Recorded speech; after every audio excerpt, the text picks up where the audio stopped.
Are you ready for good talk? And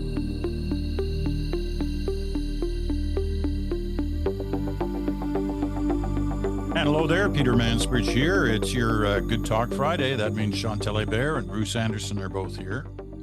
So tell me, you two, this was the week we've been waiting for weeks, months, more than a year, actually, for a budget.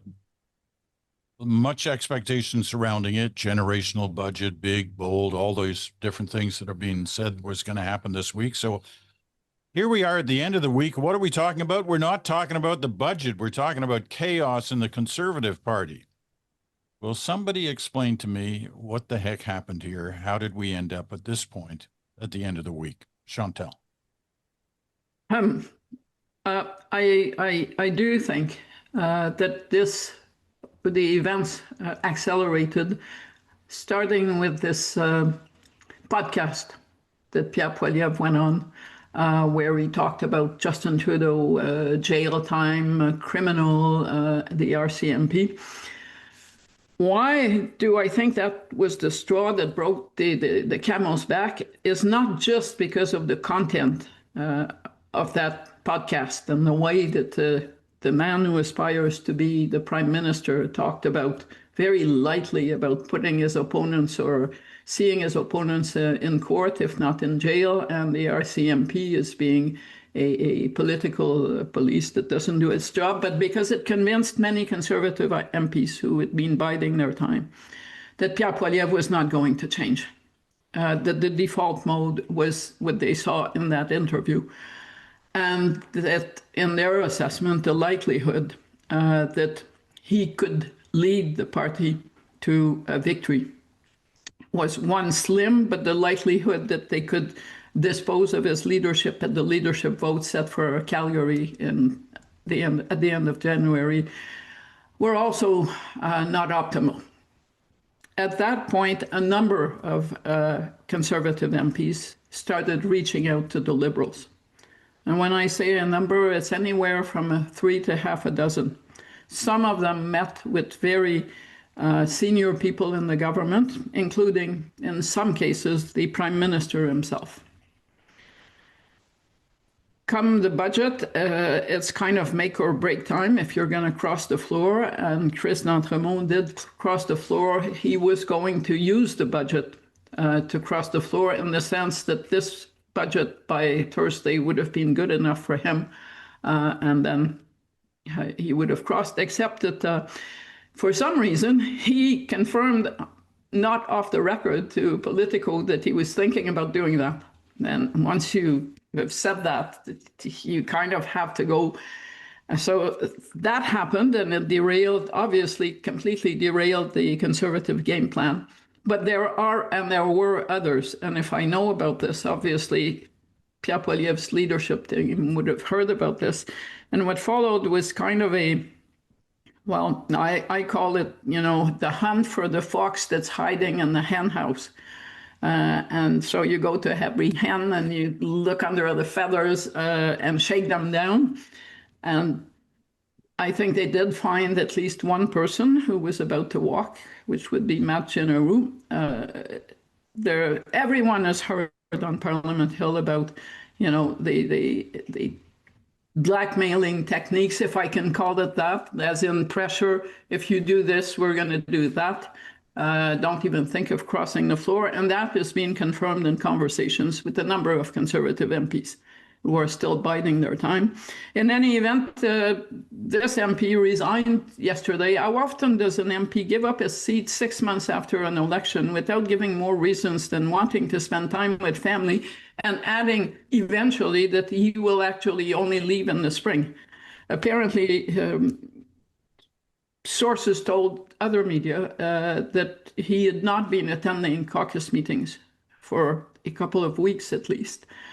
I don't think it's the end of the story. And in the middle of all this, and we will get back to it, just to compound a chaotic week with a lot of toxicity inside the Conservative caucus, notwithstanding all the pretense, Mr. Poilievre does deliver, because that is his job, to deliver the response of the official opposition to the speech from the throne, which he does. but forgets to move the official opposition amendment that comes at the end of the speech. And so it's not important in parliamentary procedure, to tell you the truth, that the Conservative amendment is now a sub-amendment. Let me spare you all those details. But what it betrays is panic and chaos. Especially if you were Mark Carney and you'd forget something like that, people would say he's a rookie. But we're talking about someone who knows parliamentary procedures inside out, who is advised by a former speaker, Andrew Scheer, all of which to say, I thought the week of the podcast about the RCMP was Pierre Poilievre's worst week, but I think this week has managed to beat that bad week. Bruce, how do you explain this? I think the role, the life of people in politics really comes down to, it's a hard life. People outside politics from some distance look at it and say it's a charmed life. It's full of air travel and, fancy meetings and being celebrated. But that isn't what it feels like for most MPs. For most MPs, in order to feel like they want to continue after they've served a certain amount of time, there are two criteria. One is that it has to feel like some form of success is either being achieved or about to be achieved. And the second is, has to feel satisfying. There has to be an aspect of the work that you enjoy, that you feel good about. And I think Pierre Poilievre has been failing to deliver those experiences, those two criteria for his MPs for some time. And I think that the challenge comes down to this, that in his mind, or at least the way that he explains what's happened in Canadian politics, he's had a really successful year. He took his party from where it was to a place with more seats, a better share of the vote, almost to victory. But for other people in his party, they're looking at it and saying it was a failure. And it was a failure that has to land ultimately at the feet of the leader. So they're not measuring it the same way as him. And he may in his heart of hearts know that it was a failure. But from their standpoint, they were all expecting to have that feeling of success and that enhanced satisfaction of having spent the time on the plains, having gone to all of the meetings, having done all of the work. Now you get to make some decisions. You get to feel as though the effort that you're putting into this work is paying off, that you're influential in a way that you weren't before. And so it's normal that they would feel dissatisfied. Normally, in a situation where this kind of circumstance occurs, leaders understand what they need to do. They need a charm offensive. They need to prove to doubters that they're capable of taking the party over the line the next time. I don't think that Pierre Poilievre has put much effort into that. He's put a little bit. We see fewer T-shirts, more suits. We see less apple chomping. We see him on more CBC TV talk shows. But wherever we see him, he still comes off as bitter and charmless. And that's not just me saying that. I think that is probably most of his caucus would say, if they were being honest with each other, he's too bitter and charmless.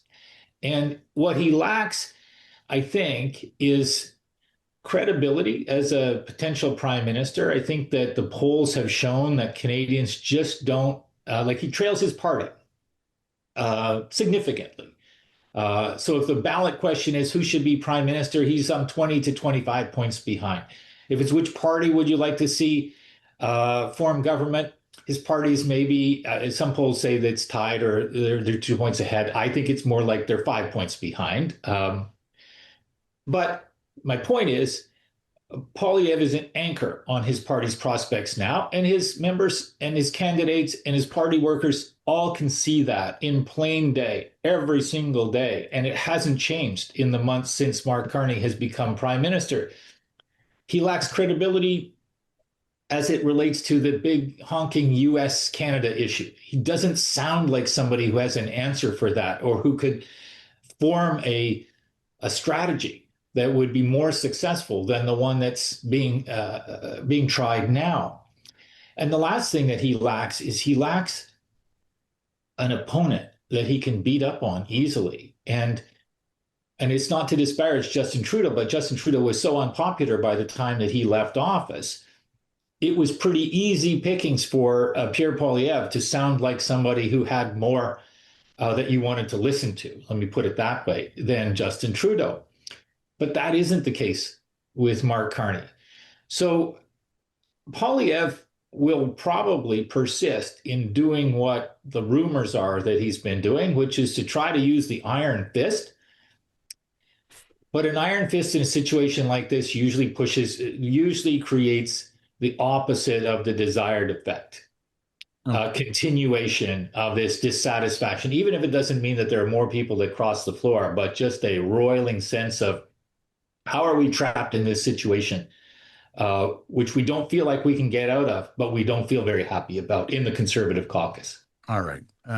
Let's cut to the chase on this one because, last night with this second caucus member and as Chantal outlined, stepping aside, saying he was going to resign his seat, not cross the floor, but resign the seat doesn't help things for the Conservatives in the vote totals, for sure.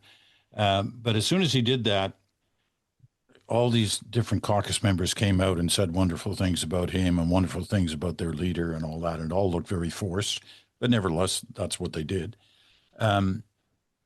But when I say let's cut to the chase, this has been, I agree with Chantal, this has been the worst week for him to come at this time and, with the budget and all that. Is he on the ropes?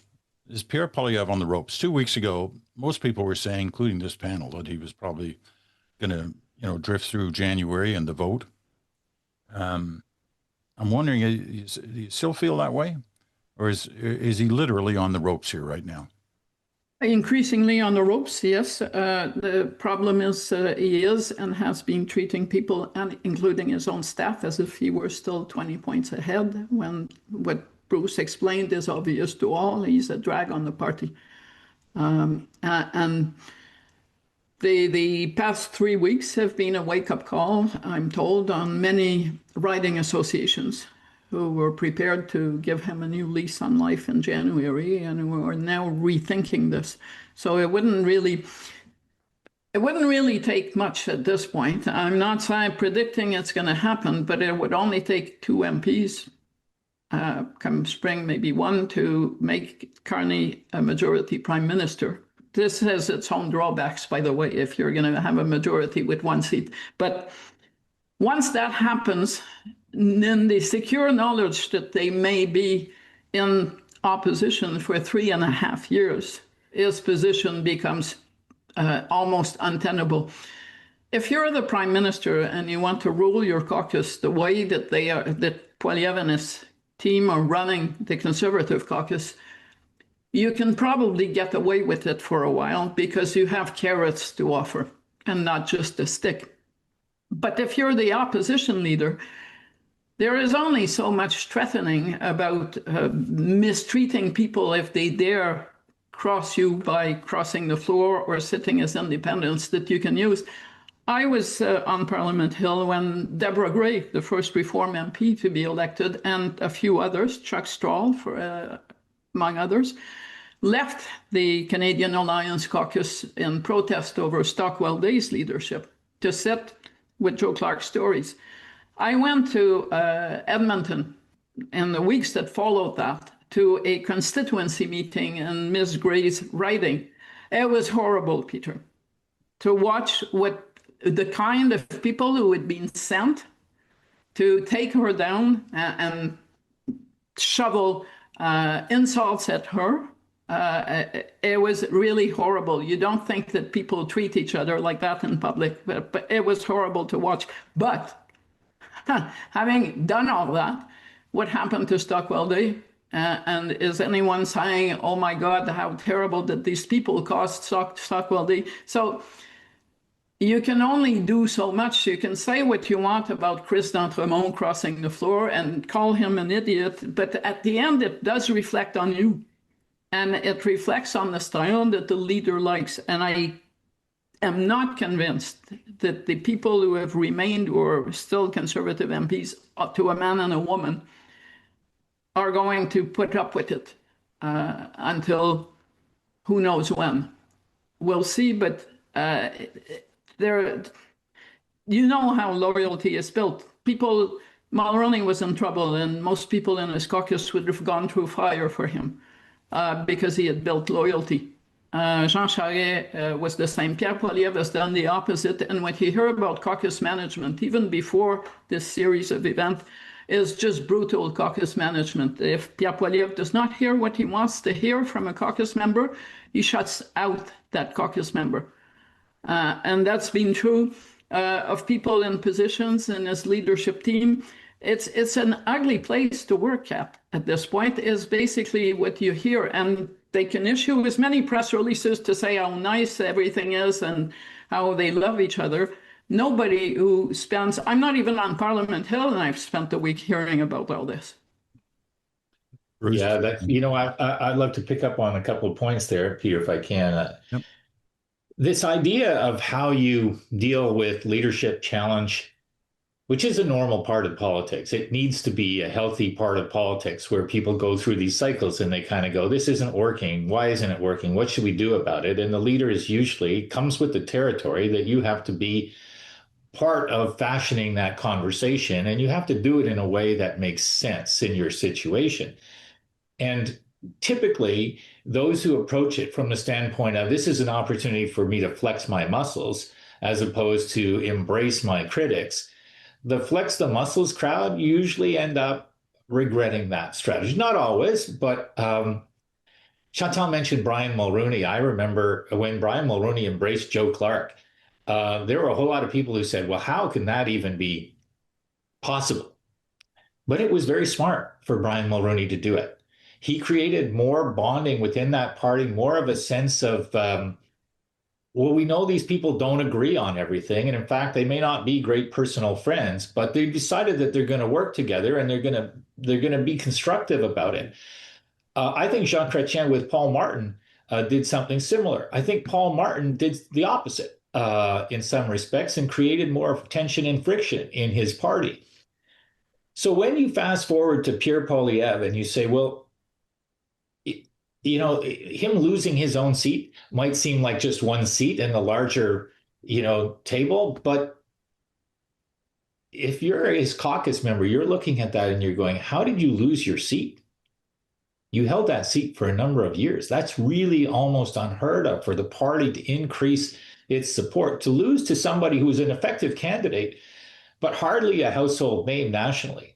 There was hardly really a crisis in terms of the voters in his riding worrying about what he would do. I know some people say, well, those voters were worried that if he won the election, was going to cut the public service. And yeah, that may have been part of it. But this is a function of a guy who has a leadership style that he got so invested in. It took so much satisfaction in that apple chomping kind of derisive treatment of others. And then he surrounds himself with people who emulate that style, like Andrew Scheer and Melissa Lantsman. And if you're in that caucus and you feel like, well, this is the leadership cadre, I have to go home, I have to tell the people in my ridings that this is the way that we're going and it's going to win. And you're looking at them and they don't really think that's the way to go. Chris d'Entremont made the point that he was a red Tory, and that's almost a statement that you're not allowed to say in today's Conservative Party, but you should be.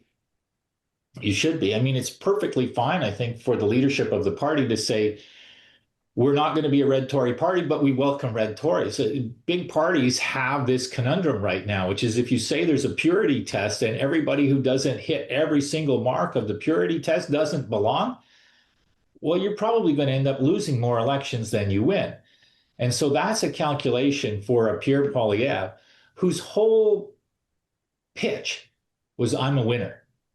And now he's in a situation where he's, I don't know if on the ropes is the right metaphor, because, on the ropes either is a rope-a-dope and then you find a way to win, or it's a precursor to hitting the mat. And I don't know how that's going to turn out, but I don't see much evidence that he's got a strategy to reposition himself and to build more confidence in his party, at least not today.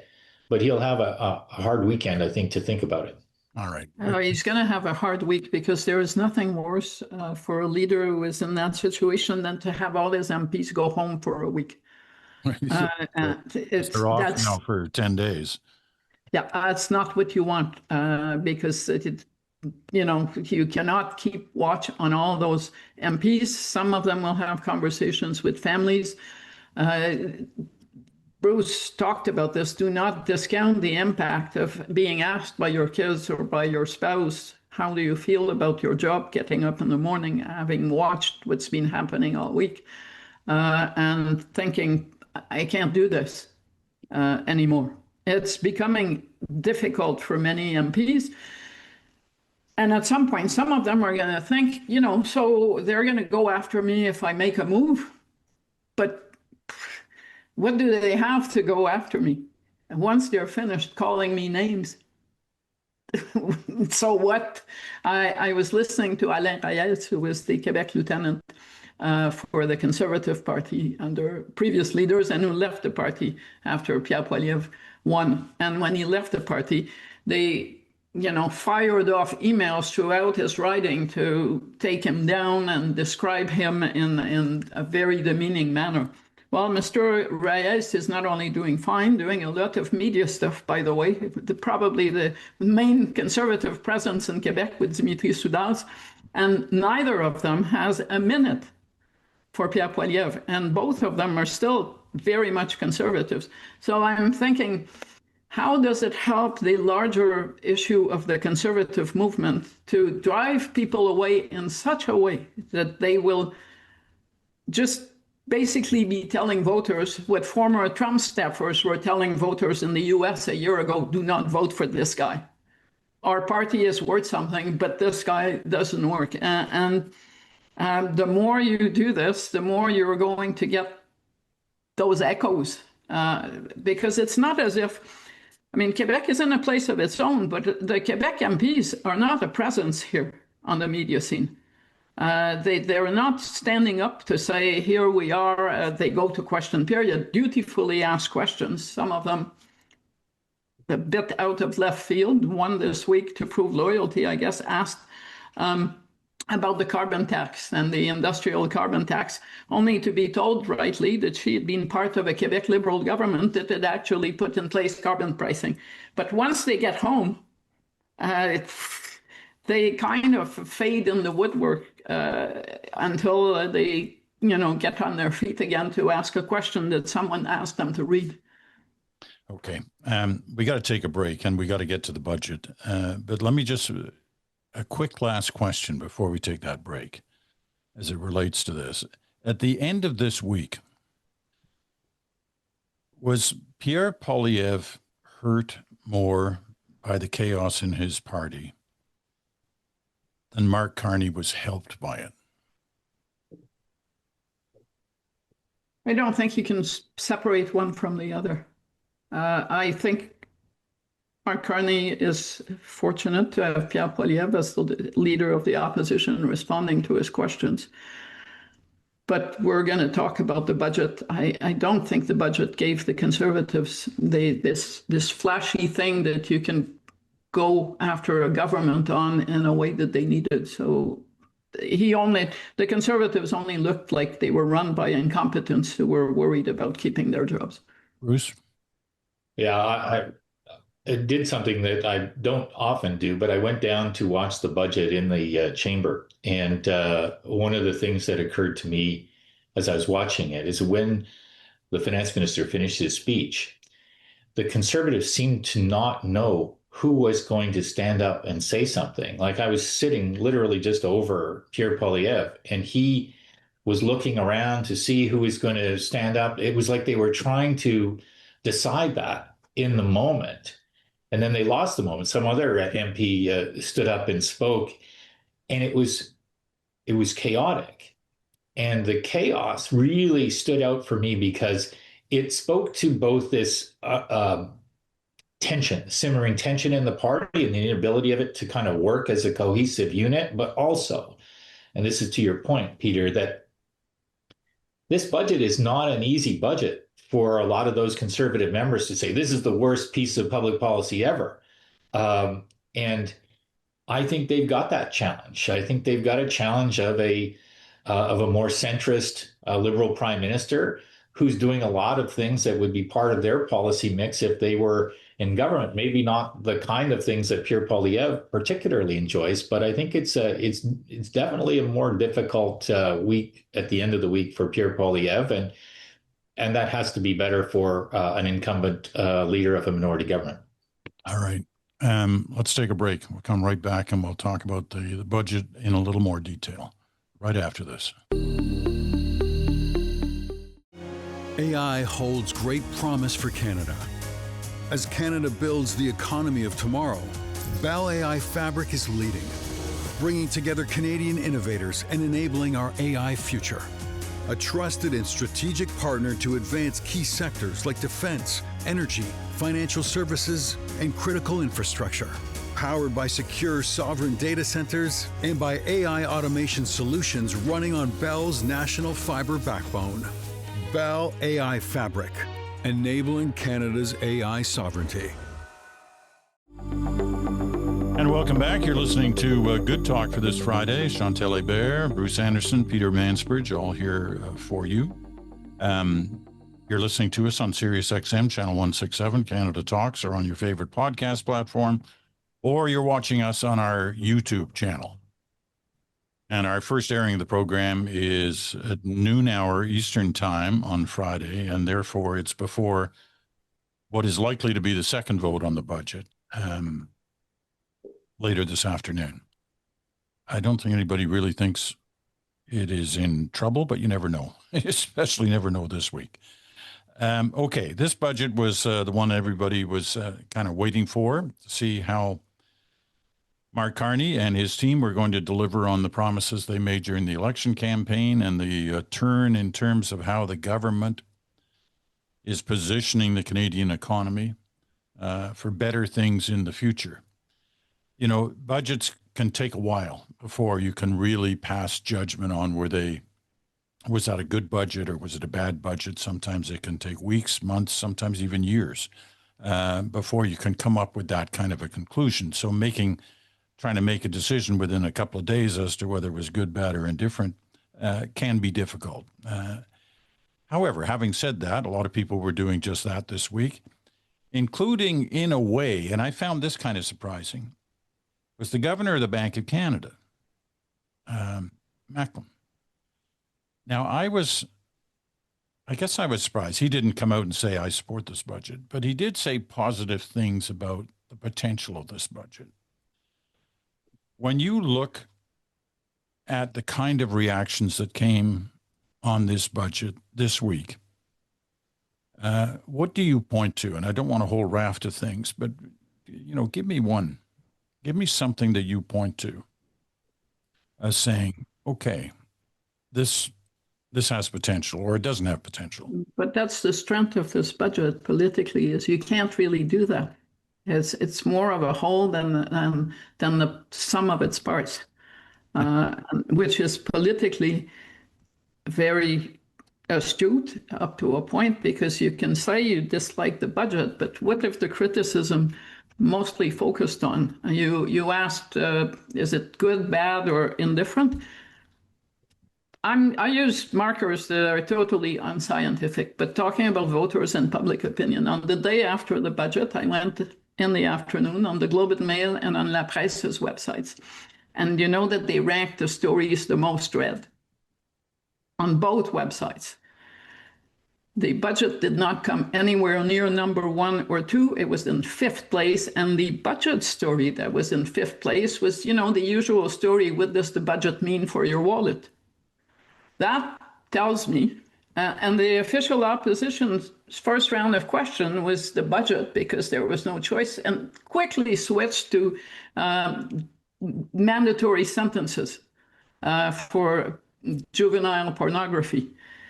And when you put all that together, you think what voters are saying is, in the best case scenario, la chance au coureur, let's see where this leads, but nothing made people say, wait a minute, who are these people? what I found most striking, and like everyone, I found that corporate reaction was on the whole positive. I did not hear many premiers go to the stage to say this is a terrible budget. That also did not happen. There was more silence than anything else. What I found was probably one of the bigger faults of this budget, because it will take a while to see where it leads, is that it was overhyped before it was delivered. And the result, obviously, was that it didn't pack as much of a punch as most people had been led to expect. And I believe what we saw all week was the Mark Carney budget. It's kind of boring, but being oversold by a hyperactive finance minister called Chantal, and that kind of discordance doesn't really work well.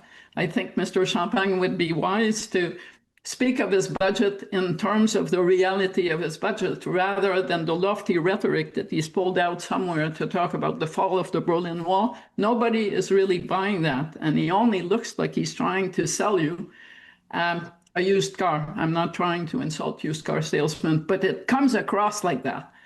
But otherwise, really, really tough budget for the opposition, but also a really tough budget to campaign on. If you absolutely must, you would still be campaigning on the character of the prime minister, politically and economically, rather than on many parts of that budget. Okay, I've had my fun. Thank you, Bruce. Can be serious now. Well, I think the first thing for me, Peter, is that, when you're saying, well, we were all really anxiously awaiting this, and I think that's true about us and the people who are listening and the people who are watching, but I don't think it's true about almost 80% of the population. I think there was a large segment of the population that knew a budget was coming, but there is a kind of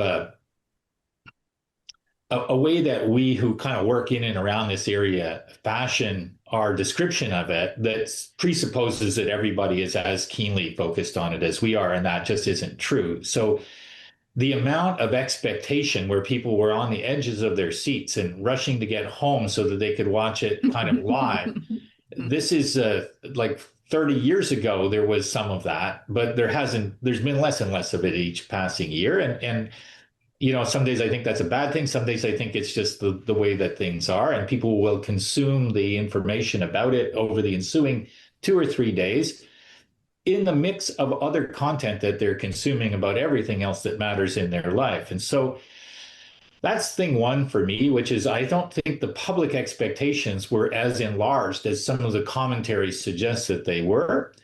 But I do think that a lot of the commentary that I consumed this week was comparing the budget to what it was presumed to be the week before. In other words, everybody was saying this is going to be the biggest shock to everything, and then it didn't. The government was saying that.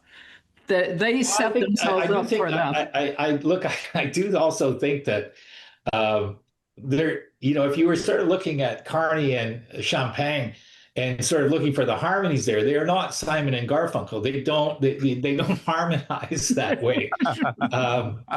Well, they didn't. And I don't know if that's a good thing or a bad thing, but I do think that Carney's way of describing the economy and what he's doing about it does resonate for people. It feels serious but not depressing. It conveys a sense of confidence building and optimism that people are looking for without that extra dollop of that's a politician kind of talking their book.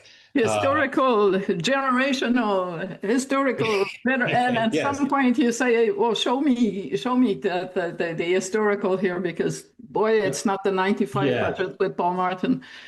But I do think the way to compare, to look at this budget is to compare it to the ones that came before in the last several years in particular. The last few years of Trudeau budgets, I think, lacked a sense of urgency around the economy, lacked a sense of cohesiveness in terms of what the future plan for the country was, lacked an ambition for the country. And maybe it was a bit of an artifact of the pre-Trump 2.0 times. Maybe it was a bit of an artifact of Trudeau was just kind of running out of energy, he had personal ambition, but you couldn't really tell what his ambition for the country was. Whereas I think Carney is less about personal ambition, more about ambition for the country, and the substance of his policies were really quite different. A number of Trudeau budgets saw corporations going, oh my God, he's taxing us some more. He's making it more difficult for us to invest in and succeed in Canada. This budget had the opposite reaction from the business community, and I spoke to a lot of people in a lot of different sectors. He also, with this budget, Carney did, get plaudits from the head of the CLC and Unifor, the big unions in Canada. In the past, it looked as though sometimes the Trudeau folks were saying, well, we need to pick between unions and corporations, and we'll pick unions and we'll create a sense of friction rather than a sense of common purpose. I think Chantal's point about not roiling the relationships with the provinces is also an important point. It's rare to have a degree, especially in an economically stressful time like this, to have this much sense of, okay, maybe we're moving in a good direction. Some people will say we should move faster, we should go further. But the fact that the NDP said, you know what, 2 weeks ago they were saying, I think we couldn't possibly vote for this budget that we haven't seen. Today they're saying we're going to go and ask Canadians if they hate it that much or if it's going to be okay for them, which is usually what you do if you're going to come back and say, turns out they're not that angry about it, and so maybe we should just kind of let the government continue. And the last difference is under Justin Trudeau, the size of the government grew significantly. And in this budget, it's going to go in the opposite direction. Now, those numbers weren't as big as some people were predicting.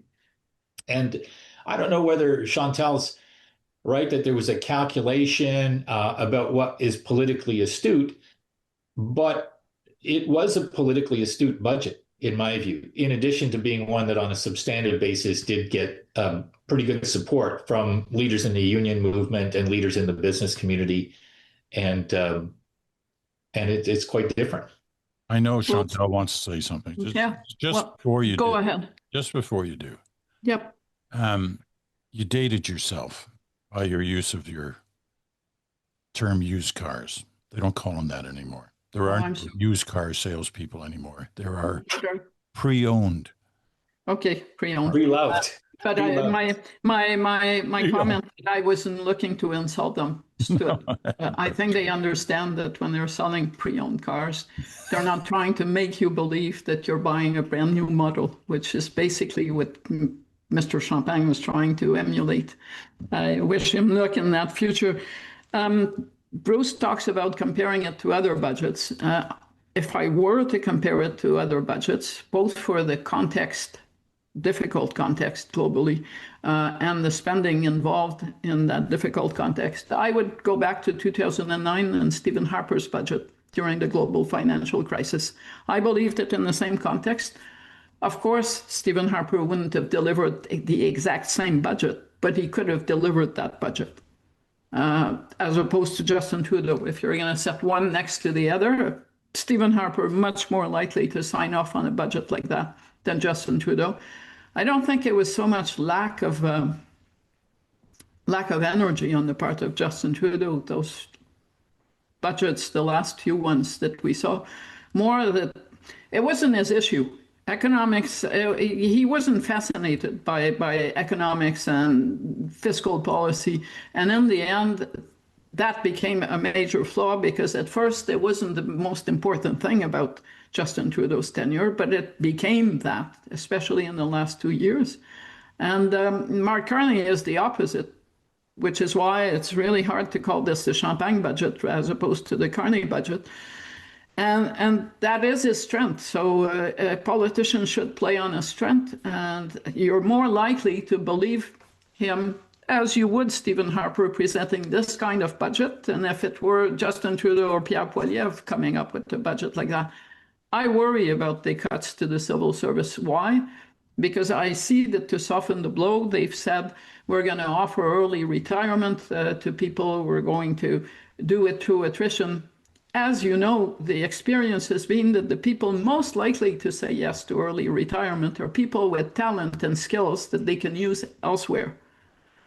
And I worry that this drive to get to those cuts in that number are going to deplete the public service or make it weaker. Not because there will be less bodies, but because the bodies that opt to go that route are going to be the bodies that will be most missed. And so I'm curious to see how all this plays out. I'm not so much into the union versus government thing, but and what it will really mean to the texture of the public service. I can vouch for what Chantal's just said because I watched it at the CBC when they went through some of these periods of early retirements, and some of the people that took early retirement, that was a wise choice on their part. Others, it was not a good choice on the CBC's part to let them go because it hurt. It hurt bad. But there is also another way of difficult choices on issues like this. Sorry, Bruce. Yeah, no, I think they are difficult choices, and I see that risk. But I also feel like there are sometimes organizations where people who are kind of staying for the last 5 years of pensionable work are creating, in effect, fewer opportunities if spending is tight for young people. And I think that is a problem that we need to be thinking of in this context as well. Renewal of the public service isn't always that easy if we're in times of fiscal limitations. And so, some of that change probably be productive over time. Yeah, you're right on that score too, and I'm a perfect example. Until I was 69, when I retired and said I'd never work with a 7 in front of my age at the CBC. Here I am still working with two 7s, but nevertheless, your point is right. Staying on after normal retirement age, if there's such a thing, is costing other people jobs too. Chantal? But if you're eliminating positions, you're going to be hard pressed to be renewing the public service. You can't do both, abolish positions and have a sudden influx of young blood. And the point of the exercise is not to renew it; it's to slim it down by what is it? How many? 40,000 people. Yeah. So those are positions that won't exist. They're not just people who leave and are replaced. So I don't think the end result is going to be a younger, more vibrant, more energetic public service as a given. Well, we'll see how that plays out because there's no doubt that there is a common feeling that the public service needs some kind of re-energizing on a number of fronts. So whether this does it or not, I guess we're about to find out. We're going to take our final break. We'll be right back after this.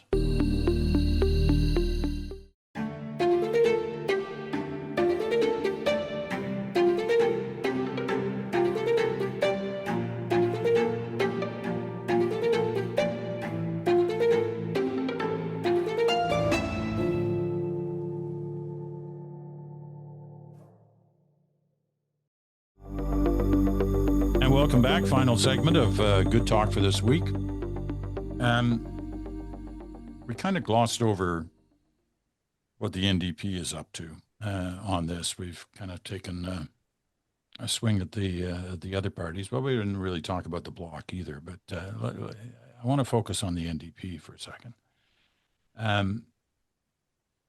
Because, clearly they can hold in these, and we'll see it later today and probably in the next couple of weeks, they hold, in some ways, the balance for the Carney government. If they abstain or split their vote or what have you, it's good enough for Mark Carney's government to hold on through all this, depending on how everybody else votes. What can we tell about the NDP this week? I mean, we had lots to say about it leading up to this week.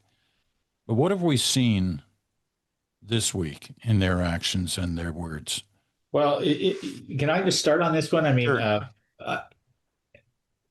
If the NDP were going to force a Christmas election, the most obvious thing to do minutes after this budget is the equivalent of break glass and set off the fire alarm. right? You need to start building the case instantly about how horrific this budget is and how there's no moral New Democrat who could do anything other than force the government down and give electors a chance to replace it. We didn't see that. And so is that a function of them not being organized, not having a leader, or is it a function of them not feeling it, not feeling that the voters would welcome that, not feeling that they would, as somebody told me a couple of weeks ago in town, a New Democrat said, we have nothing to lose and we could win party status again, which was a calculation I did not agree with. I didn't sort of beleaguer the point, but I don't see it that way. I do see lots of evidence in my polling that voters do not want an election now. They do not think, and I'll go in the field tomorrow. I'd be very surprised if the reaction to the budget from the average Canadian is, damn it, that was no good. We need to have an election right now. I think conservative voters mostly will say that, but I think most other voters will say, no, I don't think that's right. So the absence of their immediate outrage and signaling that they were going to vote against this budget, I think, was the most telling sign. It's still, and it's early days, but there is a Léger poll out today that does show that the appetite for an election has not grown substantially over the past week. And I too don't expect to see, there is no election fever. I feel it. I don't feel it on the Hill. I don't feel it in real life. But there are complications for the NDP. And they are real. One of those is that all 5 leadership aspirants, including Heather McPherson, who is the only MP out of the 5, so the only one who will have to vote, all said that if they had to vote, they would vote no. And she added that she was not inclined to abstain, which is the default position if you don't want to bring down the government. Now, other NDP MPs, not all of them, have also said that they are not going to abstain. So at some point, you kind of need some people to do one or the other, vote for the budget or abstain, because if everyone is going, and that is the problem of this caucus, is they are struggling to come to a common position on what to do. I don't think they really want to be the cause of an election. This week is the easy week for them. Yesterday, the Bloc and the NDP voted with the government against the Tory sub-amendment. I expect this afternoon that maybe the Conservatives and the NDP will vote against the Bloc's amendment, or else we'll be in an election. But I think they would really like, the NDP caucus would really like to vote against the budget, and they would really like to force Pierre Poilievre to have some of his MPs abstain. And I'm not ruling out that that is the scenario that ends up playing out when the House comes back on the week of the 17th. Because the real confidence votes, the one that will close the issue of an end of year, beginning of year election, those votes are not going to be coming until the week of the 17th. But yeah, it's, if your MPs are going around saying, I'm not going to abstain, and your leadership candidates are saying, I wouldn't support the budget, it kind of leaves you in a difficult place to suddenly come out and support the budget. And I don't think that that they have finished trying to figure out their way out of that box. I don't know how many of our listeners have actually read the Bloc amendment to the budget, or sub-amendment, or whatever they used to. It was the amendment because Mr. Poilievre forgot to present his. I understand. But in terms of what it says, it would seem pretty hard for the Conservatives to go to an election based on voting for that amendment. I totally expect 2 things to happen. Well, one, the Bloc will bring all its members to the vote, or electronically or in person.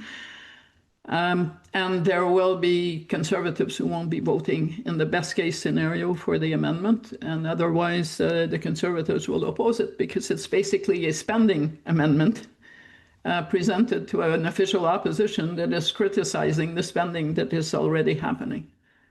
But most of the benefits in that amendment are for Quebec. Well, not necessarily. If you look at their key demand, has really been to bring OAS payments for people over 65 in line to those offered to people over 74. So that is not a Quebec-driven measure. And if you're going to increase transfers to the provinces for healthcare, presumably it wouldn't be a Quebec-only demand. Yeah, I agree, but they're all written in terms of Quebec benefit, right? Well, yes, but with benefits, in what universe does with benefits Quebec always not benefit the rest of Canada? Right. I'm going to let that one go.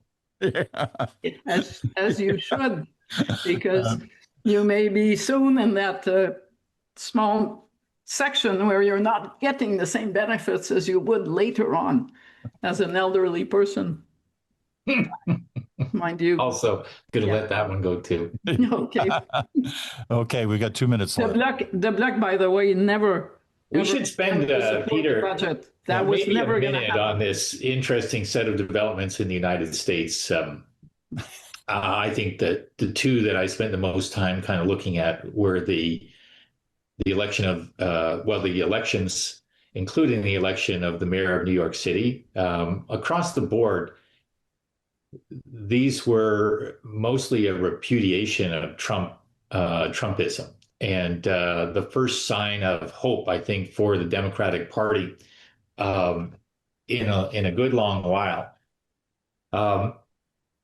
And the first sign, I think, that I saw Trump take seriously the fact that his political or his party's political fortunes, we're facing some headwinds. His normal setting is we're doing great. The numbers are off the charts. There's never been a more popular moment for the Republican Party. And he acknowledged that wasn't what happened this week. So that was interesting.